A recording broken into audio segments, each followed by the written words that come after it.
25/26 రామ్ మునిరెడ్డి అనే తెలుగుదేశం నాయకులు ఇచ్చినటువంటి కంప్లైంట్ మీద రిజిస్టర్ చేసిన కేసులో నన్ను పోలీసు వారు విచారణకు రమ్మనగా నేను ప్రత్యేకంగా గుంటూరు నుంచి విచారణకు రావటం జరిగింది. 2 గంటల సేపు నన్ను విచారించారు. ఆ తర్వాత పులివెందుల పోలీస్ స్టేషన్లో మరో కేసు రిజిస్టర్ చేశారు. ఇక్కడ నుంచి నేను మళ్ళా పులివెందుల పోలీస్ స్టేషన్కి వెళ్ళి అక్కడ హాజరై ఆ విచారణలో కూడా పాల్గొంటాను. మీ అందరికీ చెప్పదలుచుకున్నది విచిత్రమైన విషయం ఏంటంటే, ఈ కేసు ఈ ఫ్యాక్ట్స్ మీద జనవరి 31వ తారీఖున నేను గుంటూరులో గోరంట్లలో చంద్రబాబు నాయుడు గారిని దూషించానని కేసు పెట్టారు. ఇక్కడ కూడా అదే. ఈ case already Nallapadu police station register చేశారు. నన్ను అరెస్ట్ చేశారు. నన్ను రిమాండ్కి పంపించారు. 18 రోజుల పాటు నేను రాజమండ్రి సెంట్రల్ జైల్లో ఉన్నాను. సేమ్ కేసు ఇది కూడా. ఆ ఫ్యాక్ట్స్, కొత్త ఫ్యాక్ట్స్ ఏమీ లేదు. కొత్త నేరం ఏమి నేను చేసినట్టుగా వాళ్ళు చెప్పడం లేదు. మీకు ఇంకొక విచిత్రమైనది చెప్తా. 36 కేసులు ఇంతకుముందు రిజిస్టర్ చేశారు. Same facts. 31వ తారీఖున నారా చంద్రబాబు నాయుడు గారిని అంబటి రాంబాబు తిట్టాడు. 36 కేసులు, 18 రోజులు జైలు. మళ్ళా 2 కేసులు ఇక్కడ. వేంపల్లి పోలీస్ స్టేషన్లో కేసు, పులివెందుల్లో ఒక కేసు. చట్ట ప్రకారం ఇది వ్యతిరేకం. ఒక నేరం మీద, ఒక నేరం చేసి ఉంటే ఒక నేరం మీద మల్టిపుల్ కేసెస్ పెట్టకూడదు. ఇది న్యాయస్థానాల తీర్పు ప్రకారం అయినా పెట్టారు. ఎందుకు పెట్టారు?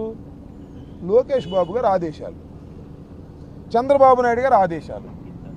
అంబటి రాంబాబుని వేధించాలి, అంబటి రాంబాబుని తిప్పాలి అనేటువంటి ఒక కక్షపూరితమైనటువంటి వాతావరణంలో ఈ రకమైన కేసులన్నీ పెట్టి మమ్మల్ని ఇబ్బంది పెట్టాలని చూస్తున్నారు.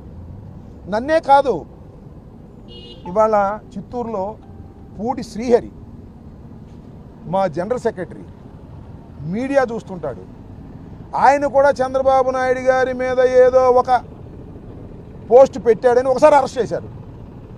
అరెస్ట్ చేస్తే కోర్టు వారు బెయిల్ ఇచ్చారు. మళ్ళీ హైకోర్టుకి వెళ్ళారు. హైకోర్టు వారు బెయిల్ సస్పెండ్ చేశారు. మళ్ళీ ఇప్పుడు అరెస్ట్ చేశారు. మళ్ళీ బెయిల్ ఇచ్చారు ఇంతకుముందే చిత్తూరు కోర్టు. మళ్ళీ అరెస్ట్ చేయడానికి సిద్ధంగా ఉన్నారు. అంటే ఏంది నాకు అర్థం కాల. ఒకటి. రెండవది, సజ్జల భార్గవరెడ్డి సోషల్ మీడియా చూసినటువంటి వ్యక్తి. ఆయన మీద కేసుల మీద కేసులు పెట్టారు. పోలీస్ స్టేషన్కి తిప్పుతున్నారు. ఇన్వెస్టిగేషన్ పేరు మీద ప్రశ్నలు అడుగుతారు. పిచ్చి ప్రశ్నలు, అన్ని పిచ్చి ప్రశ్నలే అడుగుతారు. గంటల తరబడి కూర్చోబెడతారు. అంటే మేము ఒత్తిడికి గురవ్వాలి, మేము భయపడాలి. మేము భయపడతామా? మేము భయపడతామా అని అడుగుతా ఉన్నా. రాజశేఖర రెడ్డి వారసులం, జగన్మోహన్ రెడ్డి వెంట నడుస్తున్న వాళ్ళం. ఇలాంటి ఉడత ఊపులకు భయపడటానికి నేను కానీ, భార్గవరెడ్డి కానీ, మా సోషల్ మీడియా యాక్టివిస్టులు కానీ, మా కార్యకర్తలు కానీ సిద్ధంగా లేరు. గుర్తుపెట్టుకో చంద్రబాబు నాయుడు గారు, లోకేష్ గారు అని ఈ సందర్భంగా చెప్పదలుచుకున్నా. ఏందండి నా తెలియగెడతాను. ఆంధ్రజ్యోతి రాధాకృష్ణ మమ్మల్ని ఇష్టం వచ్చినట్టుగా తిడితే ఏం తిట్టాడు తెలుసుగా మీకు? జగన్మోహన్ రెడ్డి గారు చెప్తేనంట మా భార్యలను చెల్లెళ్ళుగా భావించి వారికి పెళ్లి సంబంధాలు చూస్తామని చెప్పాడు టీవీలో. దాని మీద 175 పోలీస్ స్టేషన్స్లో మేము కంప్లైంట్ ఇచ్చాం. కేసు రిజిస్టర్ చేశారా? చేయరు. మా మీద అయితే అనకపోయినా కేసులు రిజిస్టర్ చేస్తారు, పోలీస్ స్టేషన్లకు తిప్పుతారు. తెలుగుదేశం నాయకులు ఎంతమంది జగన్మోహన్ రెడ్డి గారిని రోజు దూషిస్తున్నారు. ఒక్కడి మీద కేసు పెట్టారా? పెట్టరు. మా మీద మాత్రం కేసులు పెడతారు, తిప్పుతారు. మమ్మల్ని భయపెట్టాలని చూస్తారు. మేము భయపడతామా? చెప్పని అడుగుతా ఉన్నా. అంటే ఏమండి చంద్రబాబు నాయుడు గారు, లోకేష్ గారు, ఏమండి డీజీపీ గారు, వాళ్ళకు ఒక ఐపీసీ, మాకు ఒక ఐపీసీ ఉందా? 2 ఐపీసీలు ఉన్నాయా? ఇండియన్ పీనల్ కోడ్స్, దాని ఏదో బిఎన్ఎస్ఎస్గా మార్చారు. వాళ్ళు నేరాలు చేస్తే కేసులు రిజిస్టర్ చేయరు, మేము నేరాలు చేయకపోయినా కేసులు రిజిస్టర్ చేస్తారు. వాళ్ళకు ఒక చట్టం, మాకు ఒక చట్టం.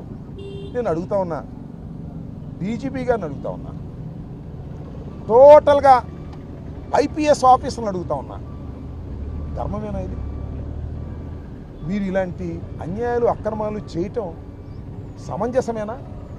కాకి బట్టలు వేసుకున్నటువంటి వారు మీరు ఇండియన్ పోలీస్ సర్వీసులో ఎంతో కష్టపడి చదువుకొని ఉత్తీర్ణులైన వారు, చట్టాన్ని కాపాడవలసిన వారు, ఐపీఎస్ని సిఆర్పిసిని మొత్తం చట్టాన్ని మొత్తాన్ని కాపాడవలసినటువంటి బాధ్యత మీ చేతిలో ఉంది. మీరు ఈ రకంగా వ్యవహరిస్తారేంటి? తప్పు కదా. ఏ చంద్రబాబు చెప్తే చట్టాన్ని ఉంచేస్తారా? బిఎన్ఎస్ఎస్ని మార్చేస్తారా? మా మీద కేసులు పెట్టేస్తారా? మమ్మల్ని తిప్పేస్తారా? వాళ్ళు తిడితే మాత్రం వాళ్ళ మీద కేసులు పెట్టరా? వాళ్ళు దూషిస్తే మాత్రం వాళ్ళని జాగ్రత్తగా చూసుకుంటారా? ఇది ధర్మమేనా? ఆలోచించమని మనం చేస్తున్నాం. ఇది చాలా అన్యాయమైన పద్ధతుల్లో ఇవాళ రాష్ట్రంలో పోలీసు అధికారులు ప్రవర్తిస్తున్నారు. సరే, వాళ్ళు కూడా ప్రెషర్ ఉంది, చంద్రబాబు నాయుడు గారి ప్రెషరు, అదేవిధంగా లోకేష్ ప్రెషరు. వాళ్ళు చంద్రబాబు నాయుడు ఆయన ప్రెషర్ అంతా లోకేష్ గారే చూసుకుంటున్నాడు. ఎందుకంటే డీఫాక్టో సీఎంగా ఇలాంటి అకృత్యాలన్నీ లోకేష్ గారి నాయకత్వంలోనే జరపాలని నిర్ణయించుకున్నట్టుగా ఉన్నారు. ఇది ధర్మమేనా? కాకి దుస్తులు వేసుకున్నటువంటి ఐపీఎస్ ఆఫీసర్లు, డిఎస్పీలు, అదేవిధంగా ఎస్పీలు, సిఐల్ని నేను ప్రశ్నిస్తున్నా. మీరు మా ప్రభుత్వంలోనూ పనిచేయాలి, వాళ్ళ ప్రభుత్వంలోనూ పనిచేయాలి. మళ్ళా వచ్చేది జగన్మోహన్ రెడ్డి గారి ప్రభుత్వమే, గుర్తుపెట్టుకోమని కూడా మనం చేస్తున్నాం. ఇకనైనా జాగ్రత్తగా ప్రవర్తించండి. అన్యాయంగా అక్రమంగా కేసులు పెట్టి 36 కేసులు పెట్టారు నా మీద, మళ్ళీ 2 కేసులు ఇక్కడ, మళ్ళీ పులివెందులు వచ్చాను, తిరుగుతాను, ధైర్యంగా పోరాడతాము. దేన్ని లెక్క చేయం రాసుకోండి. నేను అప్పుడు చెప్పా, ఇప్పుడు చెప్పా, లోకేష్ రెడ్ బుక్ నా కుక్క కూడా లెక్క చేయదని చెప్పా. మళ్ళా ఐఎమ్ రీటరేటింగ్, లోకేష్ పెట్టే కేసులు, లోకేష్ చేసే దాడులు కుక్క కూడా లెక్క చేయదు. ధైర్యంగా పోరాడతాం, అవసరమైతే ప్రాణాలకు తెగించి పోరాడతాం. గుర్తుపెట్టుకోండి, వైఎస్ఆర్ కాంగ్రెస్ పార్టీ కార్యకర్తలందరూ కూడా రాటు తేలుతున్నారు. అవసరమైతే జైళ్లు నింపేస్తాం. గుర్తుపెట్టుకోమని మనం చేస్తున్నాం. కేసులు పెడితే న్యాయస్థానాల్లో ఎదుర్కొంటాం, ధైర్యంగా ముందుకు సాగుతాం. ఇలాంటి పిచ్చి పిచ్చి వేషాలు వేసి వైఎస్ఆర్ కాంగ్రెస్ పార్టీ కార్యకర్తల్ని అణచాలని, భయపెట్టాలని ప్రయత్నం చేసేటటువంటి ఈ కూటమి ప్రభుత్వం బుద్ధి తెచ్చుకోండి. ఇకనైనా ఇంకా 3 సంవత్సరాలు మీరు పరిపాలించాలి, భగవంతుడు దయతలిస్తే. ఈ 3 సంవత్సరాలైనా ఒళ్ళు దగ్గర పెట్టుకొని చంద్రబాబు నాయుడు, లోకేష్ పరిపాలన చేస్తే మీకు ఏదన్నా ఉపయోగం ఉంటుంది తప్ప, ఇలా చేస్తే మీరు ప్రజాస్వామ్య పద్ధతుల్లో సర్వనాశనం అయిపోతారనేది కూడా గుర్తుపెట్టుకోండి. మీరు పరిపాలన చేయండి, అభివృద్ధి చేయండి, పోలీసులతో లా అండ్ ఆర్డర్ కాపాడండి.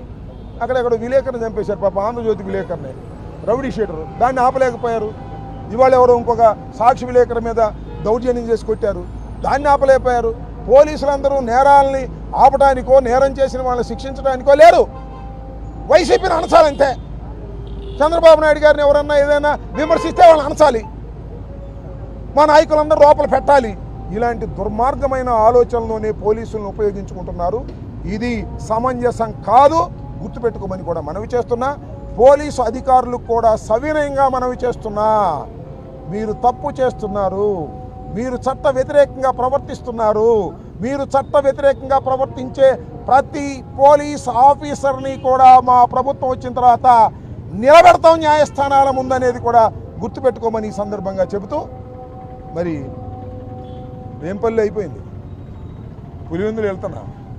మరి ఇంతటితో ఆగుతారో, ఇంకేమన్నా కుప్పంలో, పిఠాపురంలో కూడా కేసులు పెడతారో పెట్టుకోండి. We're ready for that. Thank you. జై జగన్.